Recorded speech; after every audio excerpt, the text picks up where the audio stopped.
Bonjour tout le monde, moi c'est Chantal et bienvenue dans une nouvelle vidéo de la Bibliothèque Jaune. Aujourd'hui j'avais envie de vous parler de mes objectifs lecture pour l'année 2020. Je veux aussi vous partager une pile à lire annuelle. C'est la première fois que je fais ça, mais cette année j'avais vraiment envie de me concentrer sur des lectures incontournables de la SFFF, donc science-fiction, fantasy, fantastique. Des lectures qui sont peut-être un peu plus adultes que ce que je lis normalement, puisque je lis beaucoup de young adult et de jeunesse. Mais cette fois-ci, ça va peut-être me permettre de découvrir des trucs qui sont hors de ma zone de confort et en plus de ça, qui sont peut-être un peu plus sombres. Mais ça, je vous en parle un petit peu plus tard. On va commencer par les objectifs. Donc, le premier que je me suis donné, c'est par rapport à la plateforme Goodreads, qui est une plateforme web et une application mobile aussi, où on peut, dans le fond, partager nos lectures. C'est un réseau social, un peu un Facebook du livre, où on peut partager en temps réel à quelle page on est rendu dans notre livre, notre avis, suivre ce que les autres lisent en temps réel aussi, ou encore tout simplement rechercher des nouvelles lectures ou classer ces lectures sur différentes bibliothèques. Donc, je trouve ça vraiment intéressant comme principe. Et à chaque année sur ce site-là, on peut mettre le nombre de livres qu'on veut lire à chaque année. Et ça fait 2 ans que j'atteins presque le nombre de 75 livres par année. Donc, je me suis donné comme objectif d'atteindre ce montant de livres lus en 2020. Sachant qu'en 2019, j'avais lu, je pense, 74 livres. Et en 2018, j'avais lu 72 livres, donc je pense que c'est assez réaliste. Le deuxième objectif que je me fixe aussi, c'est de vider ma liseuse. En gros, de vider ma pile à lire électronique. Donc, ça paraît pas comme ça, mais il y a à peu près une 50aine de livres non lus. J'accumule énormément de livres sur ce média-là. Faut dire que j'achète seulement des livres quand ils tombent en spéciaux, donc en solde. Des livres qui sont à 1,99$, 2,99$, des livres young adult ou des livres qui sont très très populaires, qui dorment là-dessus. Donc cette année, je vais vraiment prioriser les livres électroniques. Je vais me faire des piles à lire aussi qui vont être composées à peu près de 70% de livres électroniques. Donc vous allez voir beaucoup moins de livres papier sur la chaîne et je m'en excuse d'avance si c'est ça que vous aimez. Le gros problème avec ça, c'est que ça s'accumule pas physiquement, donc je me rends pas compte de la quantité énorme de livres que j'ai à lire qui sont ici, que j'ai achetés. Si ça s'accumulait dans ma bibliothèque, je pense que j'aurais peut-être un peu plus un sentiment d'urgence face à ça, mais c'est pas le cas. Et là, il faut vraiment que je me motive à lire sur ma liseuse. En plus, c'est quelque chose que j'aime bien, ça fait pas mal aux yeux, c'est hyper pratique. Et ce que j'adore aussi, c'est quand tu comprends pas un mot, tu fais juste appuyer puis tu as la définition ou des synonymes.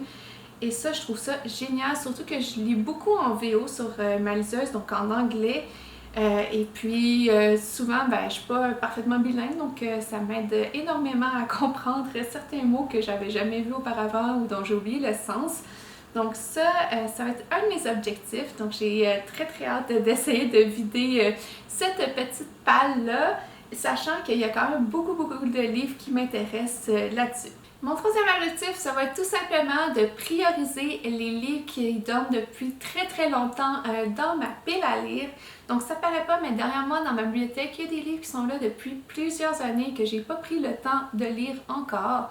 Donc soit que je vais faire le point, savoir si ça m'intéresse encore ou non. Et si je veux les lire, je vais les mettre dans mes piles à lire saisonnières. Et je m'ai décidé aussi cette année que tous les livres que je n'aurais pas lus pendant les piles à lire saisonnières, je vais essayer de les mettre dans d'autres pales que je vais appeler les reliques de la palle. Donc essayer de me prévoir peut-être une petite pile à lire, juste des livres qui dorment depuis très très longtemps dans ma bibliothèque, que ce soit des livres numériques ou des livres physiques. Je vais essayer aussi de diminuer les achats des services presse dans cet objectif-là, de vraiment vider ma pile à lire. Je sais que c'est pas beaucoup pour certains, mais je pense que je dois avoir 75 livres non lus chez moi. Et ça commence à me créer un petit peu d'angoisse. Donc on va essayer de diminuer le stress cette année et de vraiment lire tous les livres qui sont pas lus chez moi. On va poursuivre avec ma pile à lire annuelle qui va être cette année un spécial sur les incontournables de la science-fiction fantasy. C'est soit des livres qui ont marqué l'histoire dans ces genres-là ou qui ont été très très populaires durant les dernières années. Je veux vraiment essayer de me concentrer de lire des livres que j'ai pas lus dans ces genres-là qui m'intéressent vraiment et surtout que j'ai chez moi.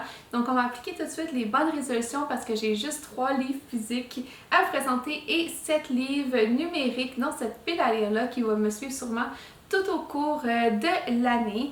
On va commencer par 2 services presse que j'ai reçus au cours du Salon du livre de Montréal au stand d'Interforum et tous les deux sont édités chez Pocket. Le premier, il s'agit de Dune de Frank Herbert. Je pense que ça fait 15 ans que je veux lire ce livre-là sans blague. C'est un livre aussi qui est censé être adapté cette année par Denis Villeneuve au cinéma, donc j'ai très très hâte de voir ce que ça va donner, mais j'ai surtout envie de lire le livre papier avant. Ce qui me fait un petit peu peur de ces livres-là, c'est que c'est un livre de poche et il fait 800 pages, donc c'est écrit tout petit, tout petit, tout petit. J'ai peur que ça me prenne énormément de temps, mais j'imagine que c'est super intéressant et que je suis super happée par l'histoire, ça peut se dérouler très très vite aussi cette lecture-là. Je sais juste ici qu'on est sur une nouvelle planète, une planète inconnue qui est couverte de sable. C'est à peu près tout ce que je connais de ce livre-là, mais j'ai vraiment envie de découvrir cette œuvre-là qui a vraiment traversé les époques et les âges et qui est encore aujourd'hui un classique. Le deuxième livre que je mets aussi sur cette pile à lire SFFF, il s'agit de Circé de Madeleine Miller, donc j'en entends que du bien. Je pense que c'est sorti soit l'année dernière ou l'année d'avant, mais il y a eu tellement de bons échos sur cette lecture-là que je me devais aussi de le lire. Ce que je sais, c'est que c'est une réécriture de conte d'un mythe grec de Circé. Donc j'ai bien hâte de voir cette réécriture-là qui me semble très très féministe et dont Lily Bouquin n'arrête pas d'encenser. Donc j'ai très très hâte de savoir ce qu'il en retourne et ça a vraiment piqué ma curiosité. Donc j'ai très très hâte de faire cette lecture-là. Et le dernier livre physique que j'ai sur cette pile-là, c'est un livre que je viens d'acheter en usagé, donc je vous spoil un peu pour le prochain book haul. Il s'agit de The Color of Magic par Terry Pratchett. Je pense qu'en français c'est la 8e couleur, la traduction. Donc c'est le premier tome d'une énorme série de science-fiction fantasy. Je pense qu'ils sont rendus à 30-40 volumes par Terry Pratchett, qui est aussi un auteur incontournable dans le domaine que je n'ai pas lu. À ce qui paraît, il y a un humour assez unique dans ce monde-là où on retrouve des planètes qui sont toutes plates. Donc, bien hâte de découvrir ça. Je sais qu'on a aussi droit à plein de clichés de science-fiction, de fantasy et avec une petite touche de créativité en plus. Donc, c'est tout ce que je sais pour l'instant, mais j'ai bien hâte de découvrir cette œuvre-là. On va passer finalement à tout ce qui est sur ma liseuse. Je vais sûrement vous mettre des images des livres parce que ici c'est en noir et blanc, c'est comme vraiment moins intéressant.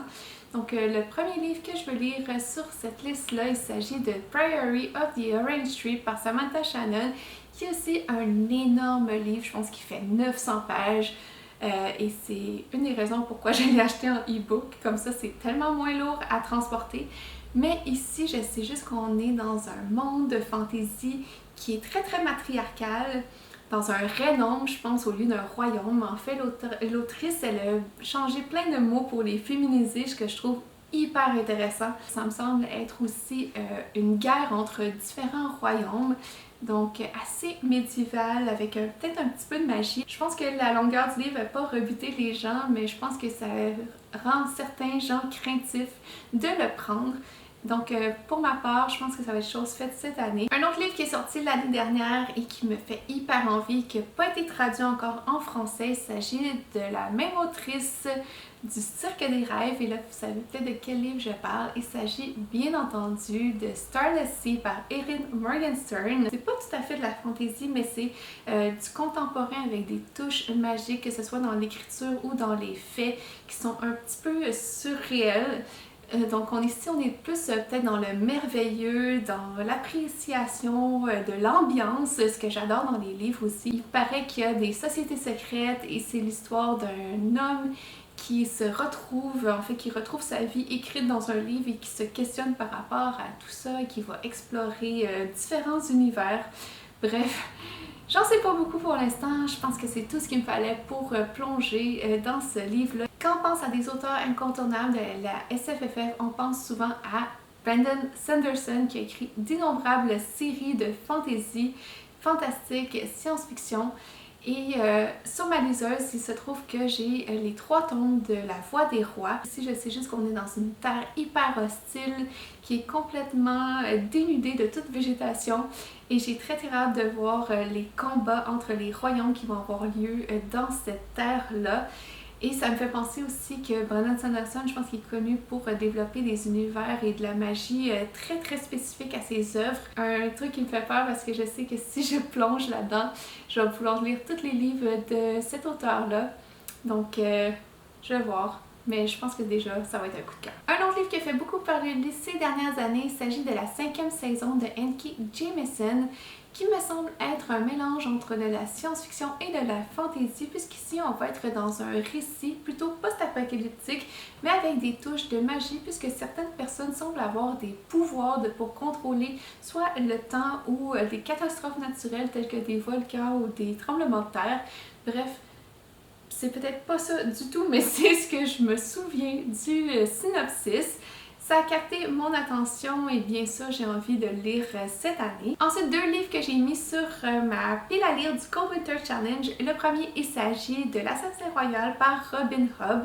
Robin Hobb qui est une autrice qui est hyper connue parce qu'elle écrit des énormes pavés à n'en plus finir dans le domaine de la fantasy. J'ai très hâte de découvrir son univers, ses personnages et son monde qui me semble être un monde un peu plus médiéval puisqu'on va avoir des royaumes mais aussi des gens qui ont certains pouvoirs.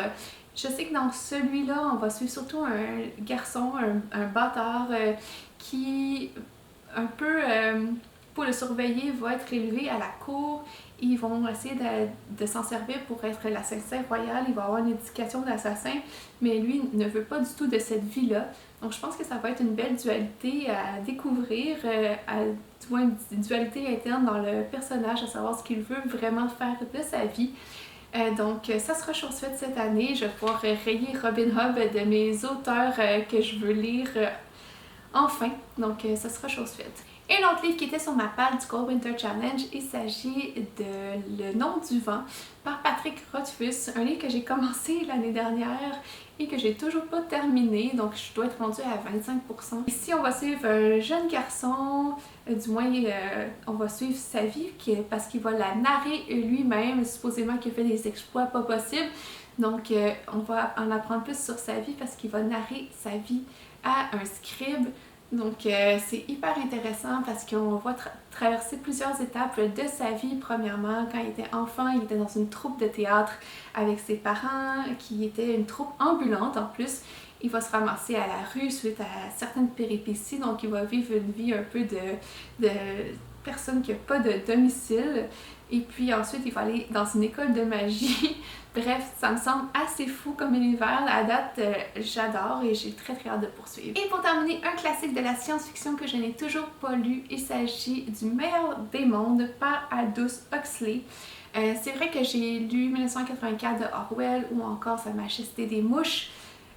Mais je n'ai jamais lu encore ce livre-là qui me fait hyper envie, qui est un peu dans la veine des premiers écrits dystopiques. Donc moi c'est un genre qui me plaît énormément parce que ça fait vraiment réfléchir sur notre société actuelle. Donc ce livre-là, je sais juste qu'on va essayer de créer des humains artificiellement.